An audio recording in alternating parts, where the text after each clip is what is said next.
మిరియాల పొడి ముక్కు దగ్గరకు వెళ్ళగానే తుమ్ములు ఎందుకు వస్తాయి మరియు ఇది శరీరంలోని కొవ్వును ఎలా కరిగిస్తుందో దాని వెనుక ఉన్న మెటబాలిక్ సైన్స్ మీకు తెలుసా? దీని సైంటిఫిక్ నేమ్ పైపర్ నైగ్రమ్. మిరియాలకు ఆ ఘాటైన రుచి రావడానికి కారణం అందులో ఉండే పైపరీన్ అనే ఒక పవర్ఫుల్ ఆల్కలాయిడ్.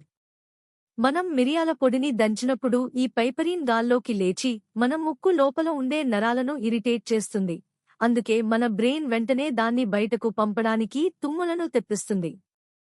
అయితే సైన్స్ పరంగా దీని వెనుక ఉన్న అసలు మ్యాజిక్ ఏంటంటే, ఈ పైపరీన్ మన శరీరంలో థర్మోజెనిసిస్ అనే ప్రక్రియను వేగవంతం చేస్తుంది. అంటే ఇది మన మెటబాలిజంను పెంచి శరీరంలో కొత్త కొవ్వు కణాలు ఏర్పడకుండా అడ్డుకుంటుంది. అంతేకాదు, మనం ముందు చెప్పుకున్నట్లు పసుపులో ఉండే కర్కుమిన్ మన బాడీకి అబ్సార్బ్ అవ్వాలన్నా ఈ మిరియాల పైపరీన్ ఖచ్చితంగా తోడవ్వాలి.